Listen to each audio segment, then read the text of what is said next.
An eagle grabbed a millionaire's child, but the reason surprised everyone. What seemed like a devastating attack in a luxurious mansion revealed an unexpected truth. At the imposing High Hills estate, located on the outskirts of Denver, where the mountains kiss the sky and the gardens stretch as far as the eye can see, Richard Hill contemplated his kingdom of glass and steel. At 40 years old, he had built a business empire that made him one of the most influential men in America, but his heart beat empty, like a golden cage without a bird to inhabit it. The mansion, with its marble columns and windows reflecting the morning sun, was a silent witness to his loneliness. The employees moved with military precision, coordinated by Amanda, the housekeeper who had seen Richard grow up from being just the gardener's son, before fate and his determination catapulted him to the pinnacle of success. "Mr. Hill?" Amanda's voice interrupted his thoughts. "Little Alexander is awake. The nanny says he hasn't wanted to eat breakfast." Richard sighed, adjusting his expensive Italian suit. His 10-month-old son was the only pure thing left to him after Helen, his wife, decided to leave them 3 months ago, overwhelmed by the weight of a life she never wanted. "I'll go see him," he replied, his eyes lost on the horizon where the eagles used to soar. In the baby's room, carefully decorated in soft tones and forest animal motifs, Alexander waved his small hands towards the window, as if trying to reach the sky. The nanny, Mary, a young woman with a sweet look and gentle manners, tried to distract him with various toys. "Good morning, champ," Richard greeted, taking his son in his arms. The little one immediately calmed down, recognizing his father's scent. "Don't want to eat breakfast? How about we take a walk in the garden?" Mary intervened timidly. "Sir, you have a video conference with the Japanese investors in half an hour." "Cancel it," Richard ordered, surprising everyone present. For the first time in years, something inside him rebelled against the tyranny of his schedule. "My son is more important." In the gardens, the morning sun bathed the flowers with its golden light. Richard walked slowly, holding Alexander, who marveled at the butterfly's flight and the leaves swaying in the wind. For a moment, the powerful businessman allowed himself to be simply a father, remembering his own childhood in these same gardens when his father worked as a gardener for the previous owners. "You know, Alexander," he murmured as they sat on the grass, "many years ago in this very place I found an injured eagle. I was young and had nothing but dreams and determination. I took care of it until it could fly again. Your grandfather used to say that doing good without looking at whom was the true wealth." The baby babbled happily, unaware of his father's worries. Richard watched him with a mixture of love and melancholy, wondering if he was doing the right thing by raising his son in the midst of so much luxury and so little human warmth. Suddenly a shadow crossed over them. Richard looked up and his heart stopped for a moment. A majestic eagle circled over the garden, its wings spread against the sun, creating an awe-inspiring spectacle. Alexander clapped excitedly, his laughter echoing in the morning air. The peace of the moment was shattered when the eagle descended in a dive. Everything happened in a matter of seconds. The powerful talons closed gently around Alexander's small body, and before Richard could react, the bird soared, taking his son with it. Richard's heart-wrenching scream pierced the tranquil morning like lightning. "Alexander, no, please!" Security guards came running as the eagle disappeared among the trees with its precious cargo. In that instant, as chaos erupted around him and orders were shouted in all directions, Richard Hill, the man who controlled everything, realized that money and power meant nothing against the forces of nature and fate. His son had disappeared in the talons of an eagle, and he, for the first time in his adult life, felt completely powerless. Chaos took over High Hills estate. Security guards ran in all directions, while Richard, his face contorted, tried to maintain his composure. Amanda, who had heard the screams, came running to the garden, her years of service forgotten in the urgency of the moment. "James!" Richard shouted to the head of security. "Activate the drones!" "I want all available resources searching for my son." In the midst of the tumult, a serene voice cut through the air like a knife. "The drones will only scare the eagle and endanger the baby." Everyone turned towards the source of those words. A woman in her mid-30s with dark hair tied in a braid and dressed in field clothes approached with a determined step. "Who are you? And how did you get onto my property?" Richard demanded, his desperation momentarily turning into anger. "I am Isabel Carter. a researcher at the Center for Raptor Conservation. I was conducting a study in the area when I heard the commotion. Her brown eyes locked onto Richard's with an intensity that unsettled him. "And I think I can help recover your son." Amanda, who had remained silent, stepped forward. "Mr. Hill, she's right, I know her. She's been monitoring the eagles in the region for months." Isabel continued. "This behavior is extremely unusual. Eagles don't usually approach humans, much less take a baby. There's something more here." Her voice trailed off as she looked pensively at the sky. Richard ran his hands over his face, struggling against the urge to scream. "What do you suggest we do then?" "First, I need you to tell me everything about the eagle you rescued years ago," Isabel replied, surprising Richard. "Amanda told me about that story when I started my research." Richard's face tightened. That memory was buried under years of ambition and corporate commitments. "It was 20 years ago. I was just 20 years old and worked as a gardener here alongside my father." A flashback transported everyone to that crucial moment, a young Richard finding an injured eagle in the nearby forest, secretly nursing its wounded wing, feeding it for weeks until it could fly again. But there was more to that story, details he had never shared with anyone. "The eagle had a distinctive mark," Richard continued, his voice tinged with emotion, "a crescent-shaped scar on its right wing, and when it was fully recovered, before it left, it dropped a feather. I kept it for years as a good luck charm." Isabel interrupted him, her eyes shining with a mix of awe and concern. "Where is that feather now?" Richard stood still, remembering. "I lost it. No, actually, I gave it away. It was the day I landed my first big contract, the one that allowed me to start my company." "Who did you give it to?" Isabel pressed, as if every detail was a crucial piece of an invisible puzzle. "To Helen, my ex-wife. She collected items related to birds. It was the first thing I gave her when we met." Richard closed his eyes, overwhelmed by memories. "She took it with her when she left us 3 months ago." A heavy silence fell over the group. Isabel pulled out a small notebook from her backpack and began making quick notes. "This is no coincidence," she murmured. "Eagles have extraordinary memory and can recognize human faces for years. But there's something more here, something that doesn't fit." Suddenly, Mary, the nanny, who had remained in the background, stepped forward. "Mr. Hill, there's something you should know about Mrs. Helen." Her voice trembled. "I saw her 2 days ago, in town. She was talking to a man in a ranger's uniform, but..." Before she could finish, a sharp cry cut through the air. Everyone looked towards the forest, where the eagle had disappeared with Alexander. The sound seemed to come from deep within the woods, where ancient oaks created a natural cathedral of shadows and light. "Over there," Isabel pointed. "We have to move carefully. Richard, come with me. The rest of you stay back and quiet, and please, no one use drones or weapons. This is more complex than it seems." As they ventured into the forest, Richard couldn't shake the feeling that fate was weaving an intricate web, connecting his past with his present in ways he had never imagined. Isabel's presence, the mentions of Helen, the unusual behavior of the eagle, everything seemed part of a greater plan that was just beginning to reveal itself. The forest seemed to come alive with each step they took. Isabel led the way with the confidence of someone who knows every path, every tree, every secret hidden among the shadows. Richard followed closely, his heart pounding with the force of 1,000 unanswered questions. "What else did you see, Mary?"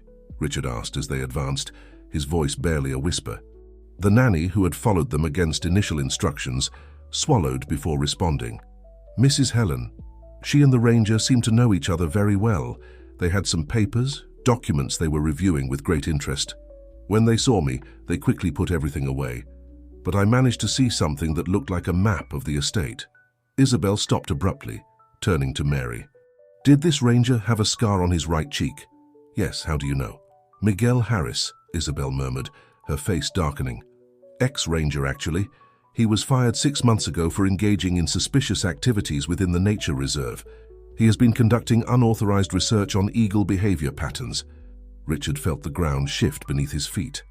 "Helen was always obsessed with birds of prey. She said they held ancient secrets, that they were smarter than science acknowledged. I thought it was just an eccentric hobby." A soft noise interrupted them. Through the branches, they could make out the majestic profile of the eagle perched high on a branch. Alexander, surprisingly calm, was cradled in an improvised nest. "Don't move," Isabel whispered. "Look at its right wing." The crescent-shaped scar glowed under a sunbeam filtering through the leaves. It was the same animal Richard had saved years ago. But there was something else. Around one of its legs, a small electronic device glowed with a blinking light. "A tracking transmitter," Isabel explained, "but it's not one we use at the research center. This is different." Suddenly, the sound of branches snapping alerted the group. A figure emerged from the trees, Helen, Richard's ex-wife. Her face, usually serene and aristocratic, showed signs of agitation. "I should have known you'd be here, Isabel," Helen said, her voice laden with bitterness. "Always meddling in my research." "Research?" Richard interrupted, holding back his anger. "What are you talking about? You've put our son in danger." Helen let out a dry laugh. "Danger? Don't be dramatic, Richard. Alexander is safer with that eagle than with any of your nannies. What we're witnessing is extraordinary, behavior never before documented. Miguel and I have been studying this eagle for months. The feather you gave me contained DNA that allowed us to track it, study its behavior."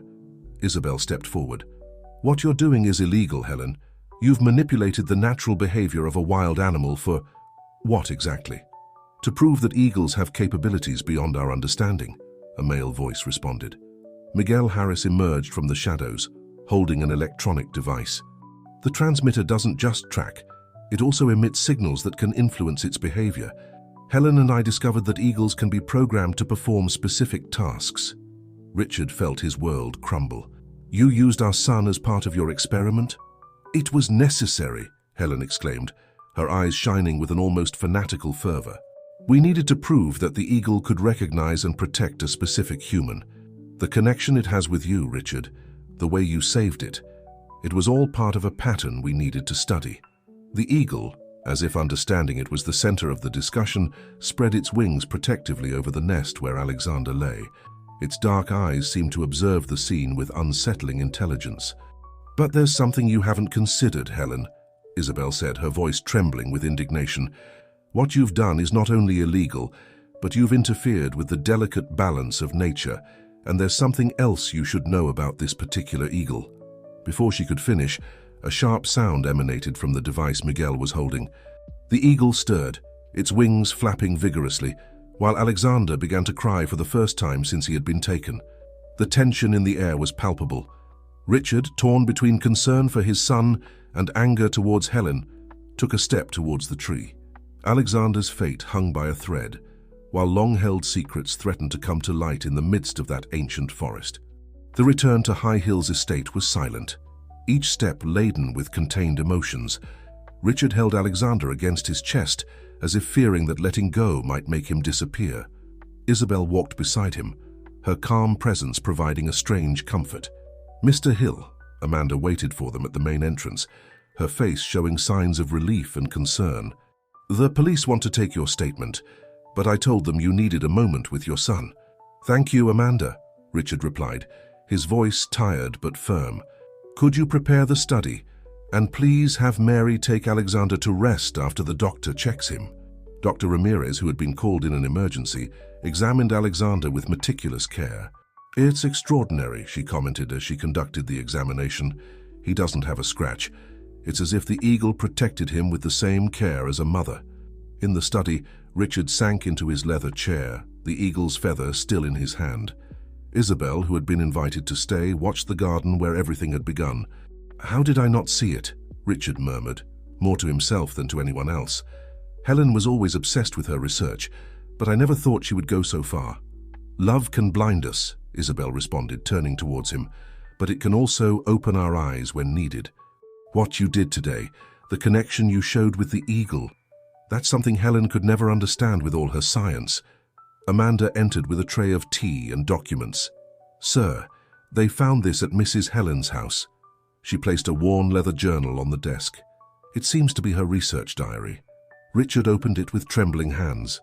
The pages were filled with frantic notes, drawings of eagles and maps of the region. But what caught his attention were the last entries. Day 89. The eagle's behavior confirms our theory. The emotional bond established 20 years ago with Richard persists. Miguel suggests using this connection for our final experiment. Alexander might be the key. Day 90. The device is ready. With the correct frequency, we can influence the eagle's behavior. Richard would never understand the importance of this discovery. His view of the world is too simple, too emotional. Isabel, reading over his shoulder, held her breath. She was so obsessed with proving her theory that she lost sight of the most important thing. Humanity, Richard completed, closing the journal firmly. She lost her humanity in the process. A soft knock on the door interrupted their reflections. It was Mary with Alexander, who extended his arms towards his father with a smile. "The little one didn't want to sleep without seeing you," the nanny explained, handing the baby to Richard. As he held his son, Richard noticed something extraordinary. Alexander was playing with a small medallion hanging around his neck, one he had never seen before. "Where did this come from?" he asked, examining the object. Isabel approached, her eyes shining with recognition. "It's an ancient Huishol symbol. It represents the connection between the earthly and the spiritual worlds. The elders of the region say that sacred eagles only give it to those destined to protect the forest." "But how?" Richard paused, remembering the moment when the eagle had placed Alexander in his arms. It must have put it on him then. Amanda, who had remained silent, stepped forward. "Mr. Hill, there's something else you need to know." While they were searching Mrs. Helen's house, they found documents about the true history of High Hills Estate. Richard looked up, intrigued. "What do you mean?" "This land," Amanda continued, her voice trembling slightly, "was an ancient sacred sanctuary for the native peoples. The eagles were considered messengers between the two worlds, and according to the writings, your family, the Hills, were not just gardeners.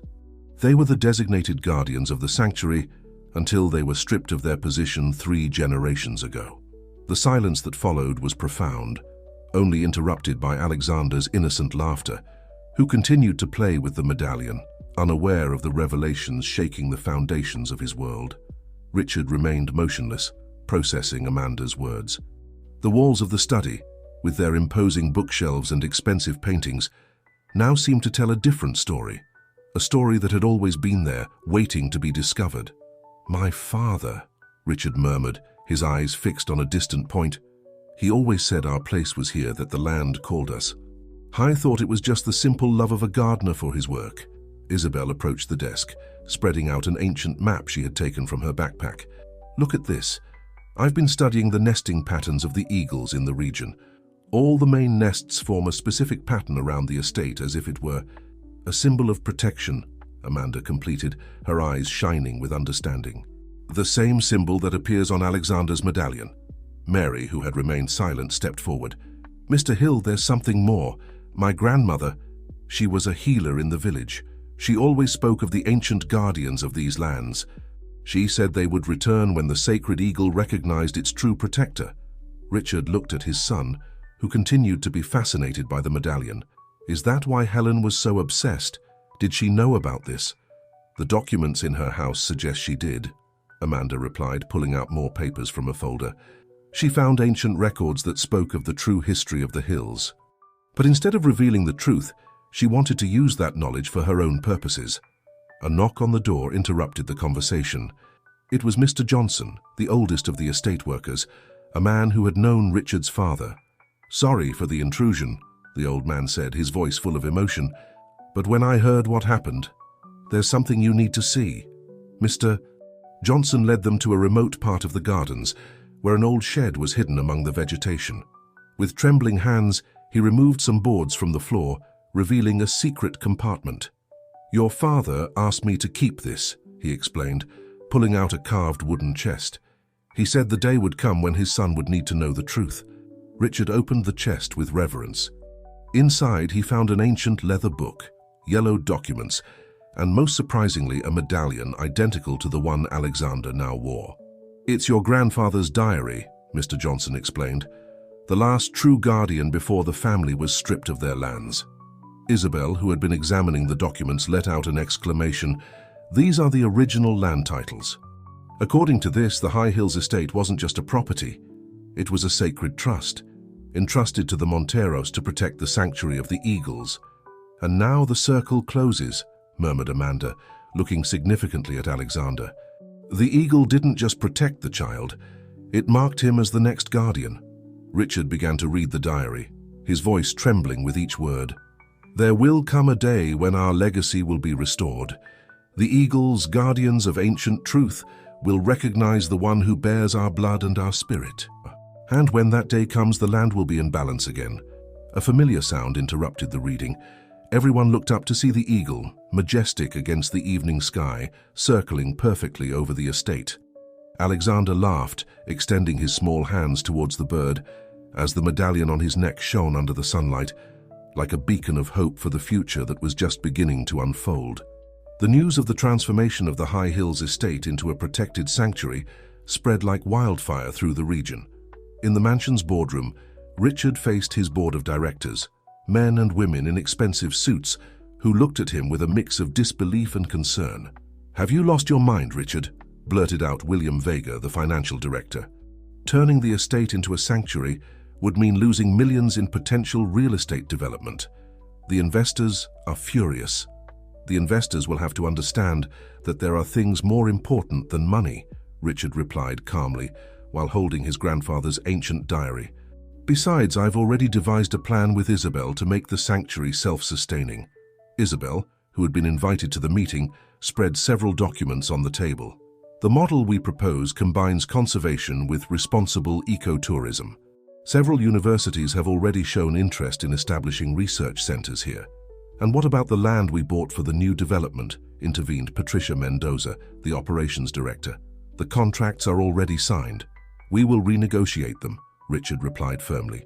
"Or better yet, we can transform those projects into sustainable infrastructure for the sanctuary." As the discussion heated up, Amanda entered the room hastily. "Mr. Richard, there's a situation at the main entrance. A group of people from the village, they're performing a ceremony."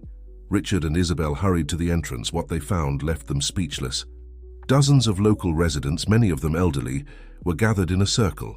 Mr. Johnson was among them, along with an elderly woman Richard recognized as Marisol's grandmother. "Mrs. Lucia," Richard greeted respectfully. "What's happening?" The elderly woman, her face lined with wrinkles that spoke of ancient wisdom, smiled. "The spirits informed us, son. The circle is closing. We've come to perform the recognition ceremony. When the ancient guardians were stripped of these lands," explained Mr. Johnson, "the elders prophesied that the day would come when the true protector would return, marked by the sacred eagle." The ceremony continued as the sun began to set. Ancestral songs mixed with the smoke of copal, creating a mystical atmosphere that seemed to transport everyone to ancient times. Alexander, in Marisol's arms, watched everything with wide eyes. Suddenly, a familiar sound filled the air. The eagle appeared, this time accompanied by an entire flock. The birds began performing an intricate aerial dance, forming patterns that seemed to respond to the elders' songs. "It's the dance of renewal," whispered Mrs. Lucia. "The eagles are blessing your decision, Richard. But you must know that it won't be an easy path. There are forces that will oppose the change." As if to confirm her words, a group of luxury cars stopped in front of the entrance. Several businessmen, including Frank Alvarado, the largest real estate developer in the region, got out. "Montero!" shouted Alvarado, ignoring the ongoing ceremony. "What is this madness? We have signed contracts. How you can't just—" His words were abruptly cut off when the eagles, as if responding to an invisible signal, descended in formation, creating a natural barrier between the businessmen and the group performing the ceremony. "I think," Richard said with a serene smile, "that the eagles have a different opinion about those contracts, Frank." Isabel, who had been documenting everything with her camera, approached Richard. "This is extraordinary. The collective behavior of the eagles. It's as if they're acting with a common purpose." "It's the ancestral magic awakening," explained Mrs. Lucia. "But remember, Richard, with this power comes great responsibility. You must not only protect the eagles and the land, but also keep the ancient wisdom alive." Richard looked at his son, who had extended his small hands towards the eagles, the medallion on his neck shining with a light that seemed to come from within. At that moment, he knew there was no turning back. The transformation of the High Hills estate wasn't just a change in land use. It was the awakening of an ancestral legacy that had been dormant for generations. The night had fallen over the High Hills estate, but the tension of the day still vibrated in the air. In his study, Richard reviewed ancient documents by the light of a lamp, while Isabel organized the information gathered during the ceremony. "Look at this," said Isabel, extending an old photograph she had found among the papers in the chest. "It's your father, but who are the other people?" Richard took the photograph with trembling hands. In it, his father, much younger, appeared alongside a group of elders in traditional attire. In the background, barely visible, was an ancient structure Richard had never seen on the property. "Mr. Johnson," called Richard over the intercom. "Could you come to the study, please?" The old man arrived minutes later, accompanied by Mrs. Lucia, who had insisted on staying after the ceremony. Upon seeing the photograph, both exchanged significant looks. "It is time," murmured Mrs. Lucia. "The inner sanctuary must be revealed." "The inner sanctuary?" asked Richard, intrigued. Mr. Johnson sat heavily in a chair. "Your father wasn't just the gardener of the estate, Richard. He was the last guardian initiated into the ancient rituals. The structure you see in the photograph is the entrance to the true heart of the sanctuary." "But where is it?" Isabel looked out the window at the extensive grounds of the estate. "We've studied every corner of this property." "It's not above ground," replied Mrs. Lucia with a mysterious smile. "It's below." At that moment, Marisol entered hurriedly with Alexander in her arms. The baby was restless, and his medallion emitted a soft glow that seemed to pulse like a heartbeat. "He's been like this since nightfall," explained Marisol, worried. "And the eagles, they haven't left. They're all perched in the trees around the house." Mr. Johnson stood up with renewed energy. "It's a sign. The little guardian feels the call of the sanctuary. Richard, it is time for you to know your true heritage." Guided by the elders, the group made their way to a remote part of the gardens where the vegetation was denser. Mrs. Lucia stopped in front of what appeared to be an old, disused fountain. "Your father protected the entrance all this time," explained Mr. Johnson, as he removed some specific stones from the base of the fountain, waiting for the moment when his son would be ready to assume the legacy. An ancient mechanism activated, and part of the ground began to move, revealing a staircase descending into darkness. Alexander's medallion glowed more intensely, illuminating the path. "The ancient guardians built this place," explained Mrs. Lucia as they descended. "An underground sanctuary where the most sacred secrets of the connection between humans and eagles were kept." Upon reaching the bottom, torches lit automatically, revealing a circular chamber covered in ancient murals. The walls told the story of the first guardians, the sacred eagles, and a prophecy that spoke of a time of renewal. "This is incredible," whispered Isabel, documenting everything with her camera. "It's an invaluable piece of history and culture." Richard observed the murals in awe, recognizing in them symbols similar to the medallion his son wore. In the center of the chamber, a pedestal held an ancient ceremonial book. "The Codex of the Guardians," announced Mrs. Lucia. "It contains all the sacred knowledge passed down through generations. Your father was the last to read it." As Richard approached the book, Alexander extended his hands towards it, laughing. The medallion on his neck shone with intensity, and above, on the surface, the eagles began to sing in unison, a sound that penetrated to the depths of the sanctuary. "The land recognizes its guardians," smiled Mrs. Lucia. "But Richard, you must know that with this knowledge comes a warning. There are those who would seek to use these secrets for their own purposes, as your ex-wife tried to do."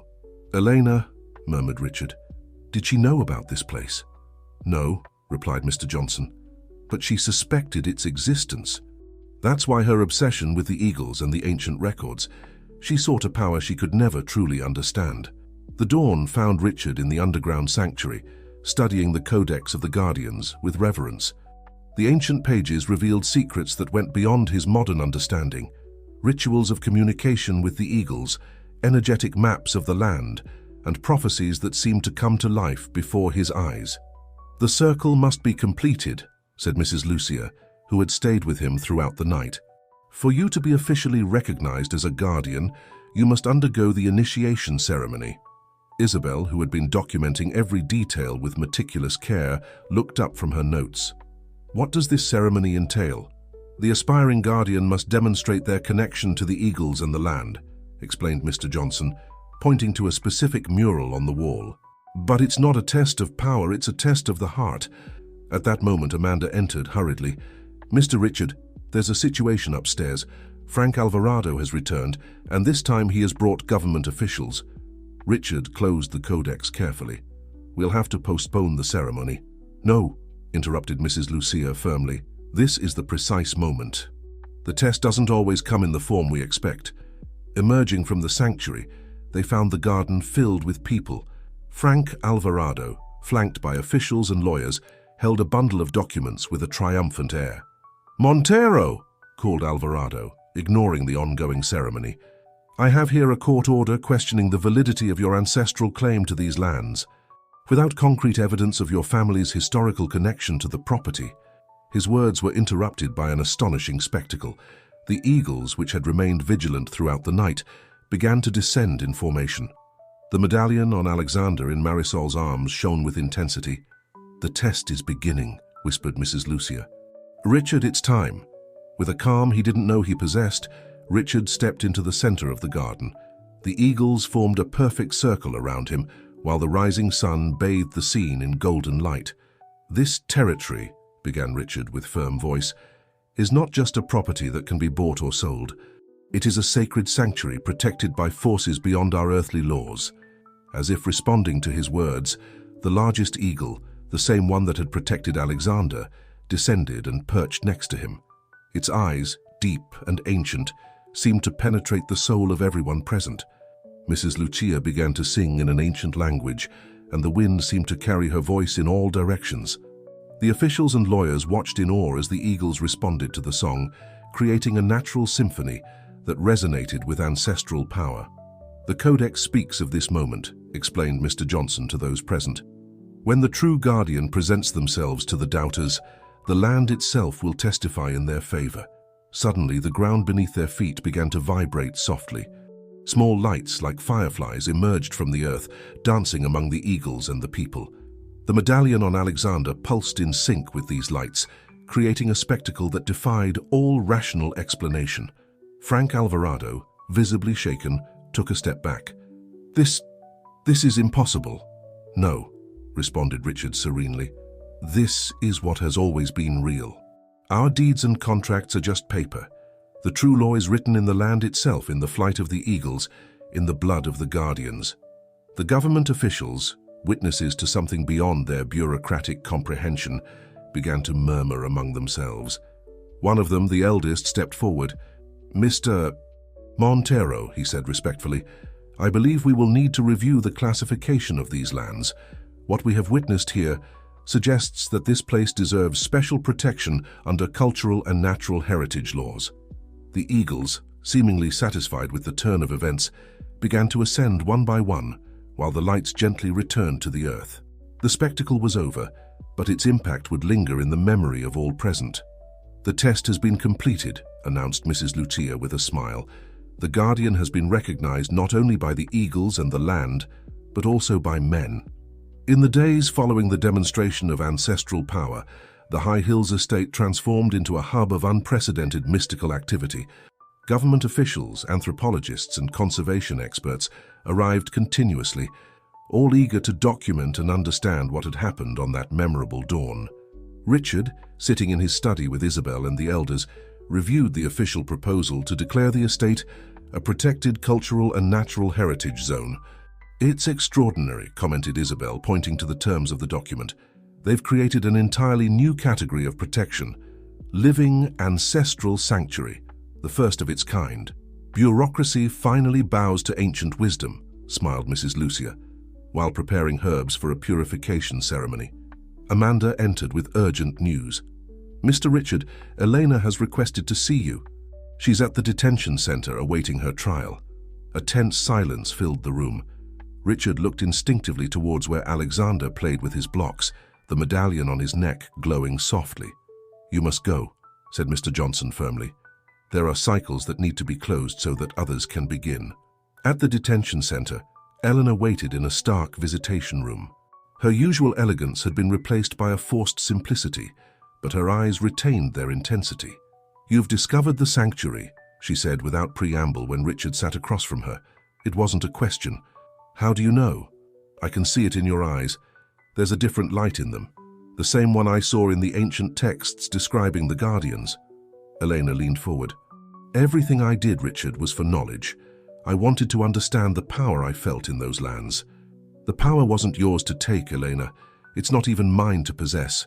We are guardians, not owners. Now I understand, she replied with a sad smile, but I needed to lose everything to comprehend it. How is Alexander? The eagles protect him. The medallion. He is part of all this, Elena. In a way we're just beginning to understand. As they spoke, a familiar shadow crossed the window. The eagle that had saved Alexander circled the building, a constant reminder of the connection between all events. There's something you should know, said Elena, pulling a small notebook from her belongings. During my research, I discovered references to other similar sanctuaries across the country.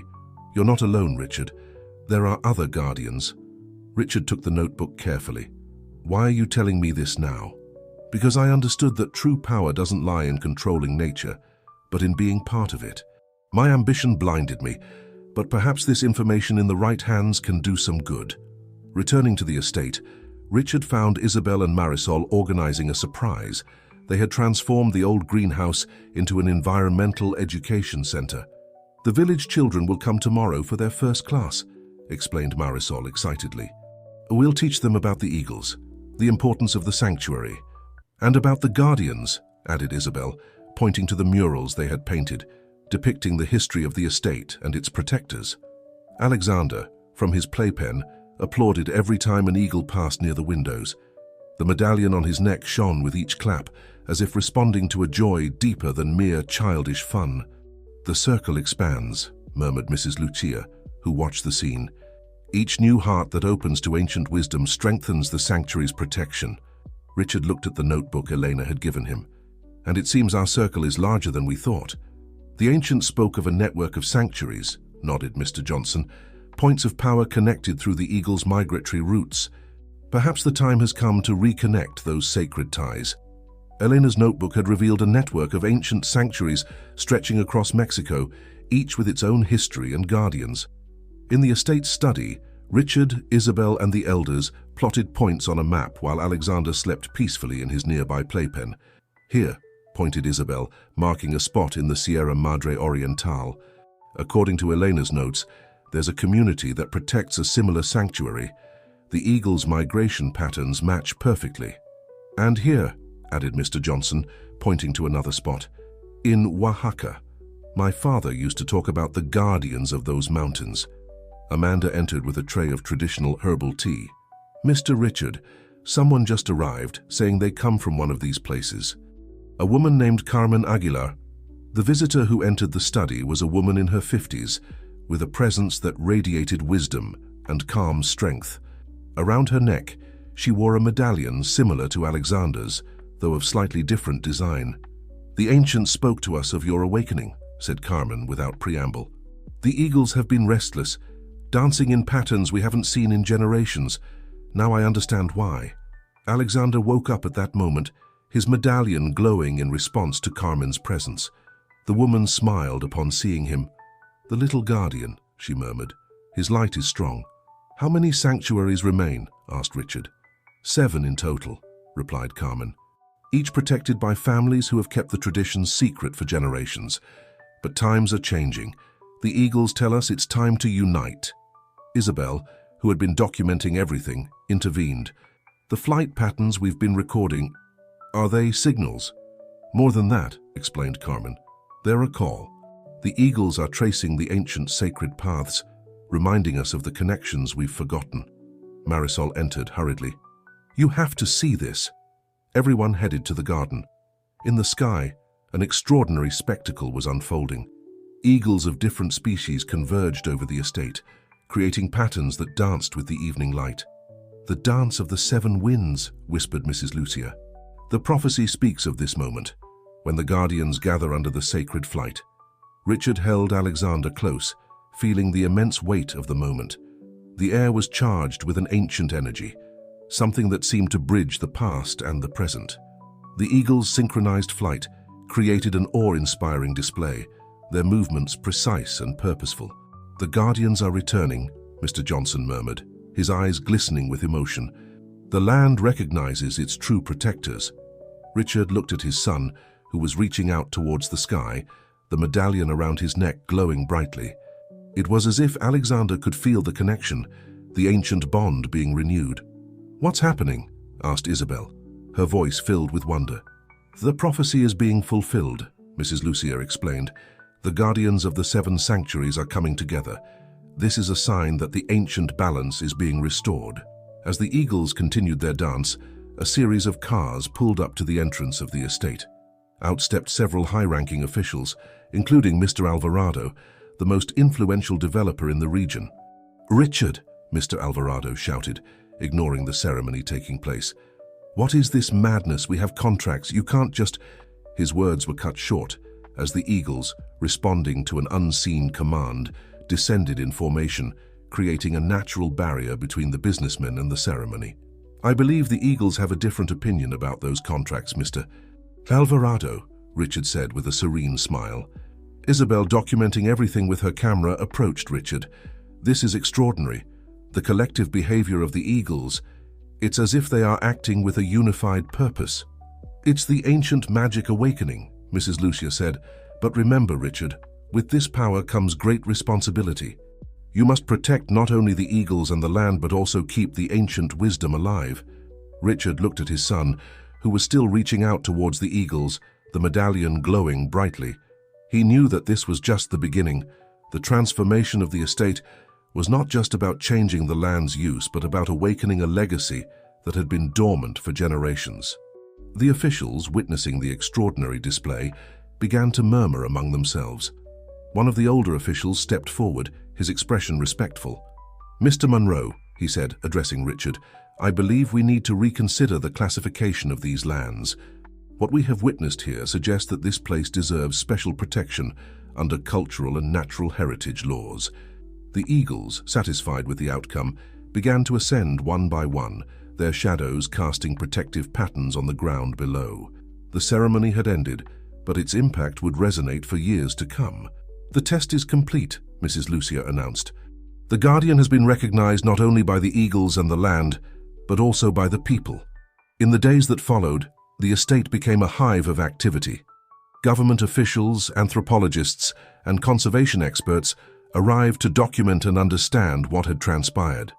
Richard, now fully immersed in his role as guardian, worked tirelessly with Isabel and the elders to ensure the estate's transformation into a protected sanctuary. "This is extraordinary," Isabel said, pointing to the terms of the official document. "They've created an entirely new category of protection, living ancestral sanctuary, the first of its kind. The bureaucracy finally bows to ancient wisdom." Mrs. Lucia smiled as she prepared herbs for a purification ceremony. Amanda entered with urgent news. "Mr. Richard, Elena has requested to see you. She's at the detention center, awaiting trial." A tense silence filled the room. Richard looked instinctively at Alexander, who was playing with his blocks, the medallion around his neck glowing softly. "You must go," Mr. Johnson said firmly. "There are cycles that need to be closed for others to begin." At the detention center, Elena waited in a stark visitation room. Her usual elegance had been replaced by a forced simplicity, but her eyes retained their intensity. "You've discovered the sanctuary," she said without preamble when Richard sat down. "It wasn't a question. How do you know?" "I can see it in your eyes. There's a different light in them. The same light I saw in the ancient texts describing the guardians." Elena leaned forward. "Everything I did, Richard, was for knowledge. I wanted to understand the power I felt in those lands. The power wasn't yours to take, Elena. It's not even mine to possess. We're guardians, not owners." "Now, I understand," she replied with a sad smile. "But I had to lose everything to see it. How is Alexander? The eagles protect him. The medallion, he's part of all this, Elena. In a way, we're just beginning to understand." As they spoke, a familiar shadow passed by the window. The eagle that had saved Alexander was circling above, a constant reminder of the connection between all the events. "There is something you need to know," Elena said, pulling out a small notebook from her belongings. "During my research, I found references to other sanctuaries like this one across the country. You're not alone, Richard. There are other guardians." Richard took the notebook carefully. "Why are you telling me this now?" "Because I finally understand that true power isn't in controlling nature, but in being part of it. My ambition blinded me, but maybe this information can do some good in the right hands." Returning to the estate, Richard found Isabel and Marisol preparing a surprise. They had transformed the old greenhouse into an environmental education center. The children from the village will come tomorrow for their first class, Marisol explained excitedly. We'll teach them about the eagles, the importance of the sanctuary, and about the guardians, Isabel added, pointing to the murals they had painted depicting the estate's history and its protectors. Alexander, in his playpen, clapped every time an eagle flew by the windows. The medallion around his neck glowed with each clap, responding to a joy deeper than mere amusement. The circle is expanding, Mrs. Lucia murmured, watching the scene. Every new heart that opens to ancient wisdom strengthens the sanctuary's protection. Richard looked at the notebook Eleanor had given him. And it seems our circle is larger than we thought. The ancients spoke of a network of sanctuaries, Mr. Johnson said, points of power connected through the eagle's migratory routes. Perhaps it's time to reconnect those sacred bonds. The notebook from Elena had revealed a network of ancient sanctuaries stretching across Mexico, each with its own history and guardians. In the estate's study, Richard, Isabel, and the elders marked points on a map, while Alexander slept peacefully nearby. Here, Isabel pointed to a spot in the Sierra Madre Oriental. According to Elena's notes, there's a community protecting a similar sanctuary. The eagle's migration patterns match perfectly. And here, Mr. Johnson added, pointing to another spot, in Oaxaca. My father used to talk about the guardians of those mountains. Amanda entered with a tray of traditional herbal tea. Mr. Richard, someone has just arrived claiming to come from one of these places. A woman named Carmen Aguilar. The visitor who entered the study was a woman in her 50s, exuding wisdom and calm strength. Around her neck she wore a medallion similar to Alexander's, though of a slightly different design. The ancients spoke to us of your awakening, Carmen said without preamble. The eagles have been restless, dancing in patterns we haven't seen in generations. Now I understand why. Alexander woke at that moment, his medallion glowing in response to Carmen's presence. The woman smiled at him. The little guardian, she murmured. His light is strong. How many sanctuaries remain? Richard asked. 7 in total, Carmen replied, each protected by families who have kept the traditions secret for generations. But times are changing. The eagles tell us it's time to unite. Isabel, documenting everything with reverence, added, I've been studying the eagle's behavior patterns. When Alexander is present, species that normally don't interact cooperate in perfect harmony. A soft sound interrupted the conversation. From the sanctuary's entrance, Amanda appeared, her face filled with concern. Mr. Richard, Elena is here. A tense silence filled the room. Elena, recently released on bail, had arrived, escorted by police officers. I came to deliver something, Elena said, her voice softer than Richard remembered. From her bag, she pulled out the original feather he had given her years ago. This belongs in the sanctuary. And there's something else you need to know. Carmen stepped forward, taking the feather carefully. The feather of a royal eagle, the most sacred of all. Why bring it now? Because I finally understand its true significance, Elena replied, her eyes fixed on Alexander. During my research, I discovered ancient prophecies. They speak of a time when the 7 sanctuaries would unite under the guardian of the new dawn, a child born when the eagles dance. Mrs. Lucia approached Alexander, examining his medallion with new eyes. The day he was born, there was a dance of eagles over the estate, Marisol remembered. My grandmother said it was a sign. Richard remembered that day. He had been so preoccupied with business that he barely noticed the strange behavior of the birds. The prophecies speak of a guardian born with the ability to unite not only the sanctuaries, but also our world with the ancient spirits, Elena continued. That's why I was obsessed, but I misunderstood everything. I sought to control what should be protected. Carmen placed the feather in the center of the circle of symbols.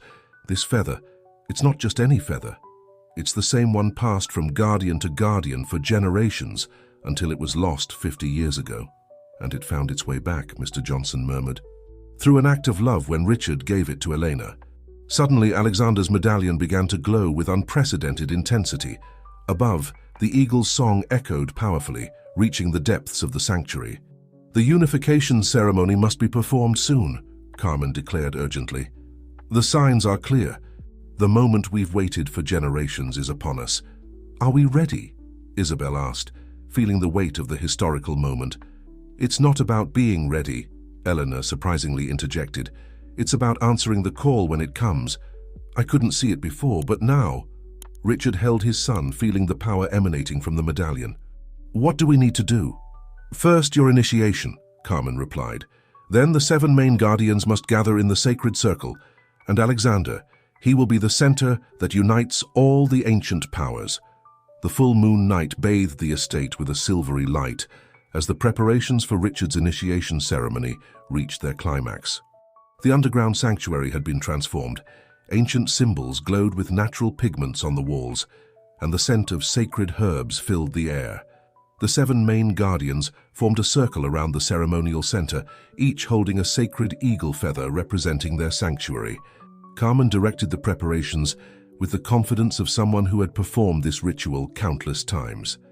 "The initiation of a guardian," she explained while preparing Richard, "is usually a personal ritual, but tonight is different. Your awakening is connected to something greater." Eleanor, allowed to stay as a witness, held Alexander. The child was unusually calm, his eyes fixed on the preparations, the medallion around his neck pulsing softly. "Before we begin," said the oldest guardian who had come from the Sierra Madre, "you must understand something, Richard. Once you cross this threshold, there's no turning back. The responsibility of a guardian is for life." "I'm ready," Richard responded with a firmness that surprised even himself. Isabel, allowed to document the historic event, watched from a discreet corner as Carmen began the ritual. The guardians started an ancestral chant in an almost forgotten language. "Kneel," Carmen instructed Richard, who obeyed, feeling the power of the symbols beneath his feet. One by one, the guardians approached, touching his shoulders with the sacred feathers, while chanting blessings in their traditional languages. With each touch, Richard felt a deeper connection to the earth beneath him, the air above him, and the very essence of the sanctuaries. Suddenly, Alexander began to laugh, a crystalline sound that resonated in the underground chamber. His medallion glowed intensely, and above the eagles began their nocturnal song. "The ancient spirits are present," Mrs. Lucia murmured. "The child senses them." Carmen approached Richard with the original feather, the one that had returned through Eleanor. "This feather," she said solemnly, "has witnessed the initiation of hundreds of guardians over the centuries. Today it returns to its sacred purpose." When the feather touched Richard's forehead, an extraordinary sensation overwhelmed him. It was as if he could suddenly feel every eagle in the sky, every air current, every heartbeat of the earth itself. "Look," Isabel exclaimed, pointing to the sanctuary's ceiling. Through the ancient stone, as if the rock itself had turned transparent, they could see the night sky where the eagles performed a ceremonial dance, their silhouettes outlined against the full moon. "The Guardian's vision," Carmen explained. "Now you can see beyond the veils of the ordinary world." Alexander extended his small hands toward his father, the medallion glowing like a star. Eleanor, holding back tears, brought him closer to Richard. "The circle is complete," Carmen said. "Father and son, present and future, united in the ancient pact." When Richard held his son in his arms, something extraordinary happened. Both medallions began to resonate together, creating a light pattern that illuminated the ancient murals of the sanctuary, revealing inscriptions hidden for centuries. "The lost prophecies," the guardian from Oaxaca gasped. They could only be revealed when the guardian of the new dawn stood in the presence of his protector. Isabel frantically took photographs while the symbols glowed on the walls. "They speak of the unification ceremony," Carmen translated, "of how the 7 sanctuaries must connect to restore the ancient balance. And it must happen soon," Mrs. Lucia added urgently.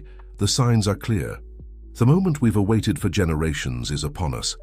Richard, holding his son, felt the weight and blessing of his new role with crystalline clarity. He was no longer just a successful businessman, nor even just a father. He was a guardian, part of an ancient and sacred tradition, protector of a legacy that extended beyond his understanding. The eagles continued their dance in the sky, their songs blending with the ancient prayers of the guardians, while father and son stood at the center of the sacred circle, their medallions shining like beacons in the ancient night. The dawn broke over the Hacienda Los Altos, casting a soft golden light across the estate. The air was filled with a sense of renewal and purpose as the guardians, Richard, and the gathered community prepared for the next steps in their journey.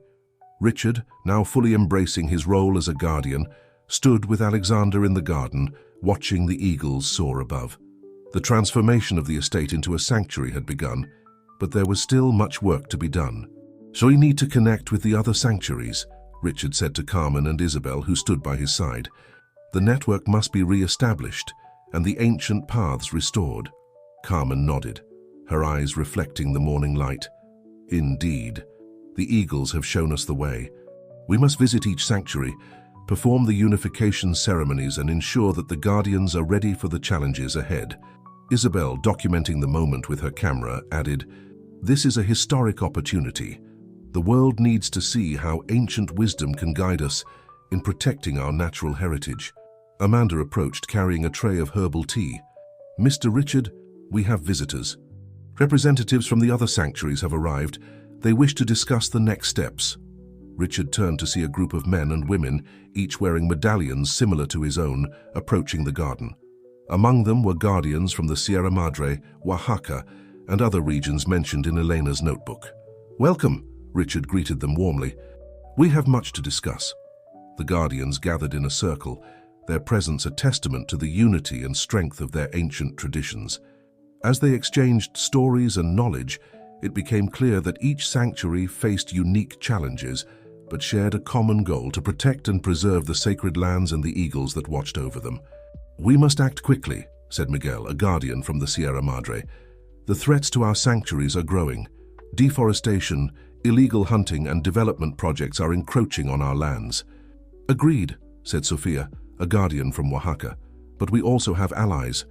Local communities, environmental organizations, and even some government officials are beginning to understand the importance of our work." Isabel shared her findings from the documents and research she had compiled. "The ancient paths the eagles follow connect all our sanctuaries.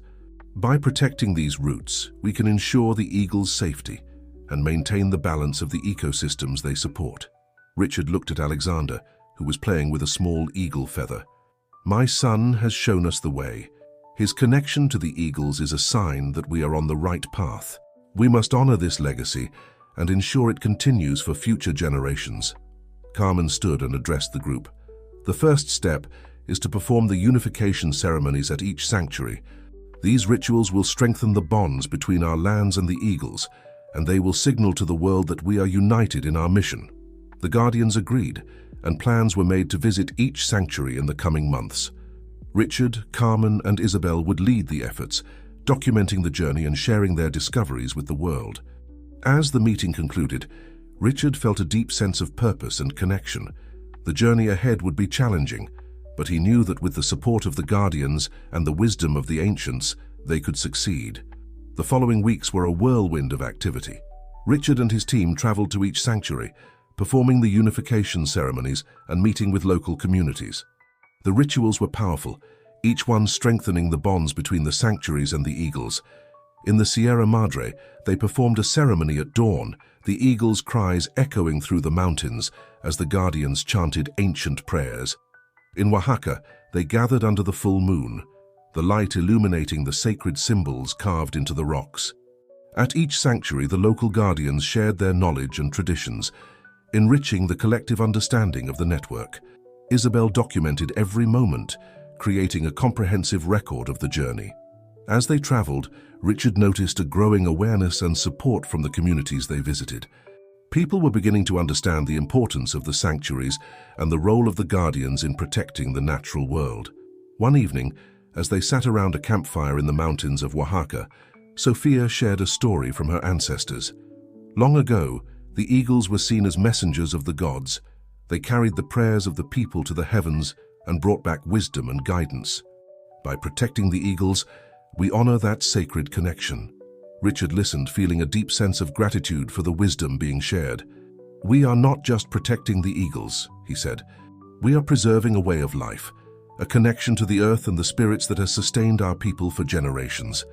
As the journey continued, the guardians grew closer, their bonds strengthened by the shared mission. They faced challenges together, from navigating difficult terrain to confronting those who sought to exploit the sanctuaries for profit. One particularly challenging moment came when they arrived at a sanctuary threatened by illegal logging. The local community was divided, with some supporting the logging for economic reasons, while others fought to protect the sacred land. Richard and the Guardians met with the community leaders, sharing their vision and the importance of the sanctuary. Through dialogue and understanding, they were able to reach a compromise that protected the land while addressing the community's needs. The journey culminated at the final sanctuary, where the Guardians gathered for a grand unification ceremony. The eagles, sensing the significance of the moment, performed an awe-inspiring dance in the sky, their movements synchronized with the Guardians' chants. As the ceremony concluded, Richard felt a profound sense of accomplishment and hope. The network of sanctuaries was stronger than ever, and the Guardians were united in their mission to protect the sacred lands and the eagles. Returning to the Hacienda Los Altos, Richard and his team were greeted with celebration. The local community, inspired by their journey, had come together to support the sanctuary and its mission. In the months that followed, the Hacienda Los Altos became a model for other sanctuaries.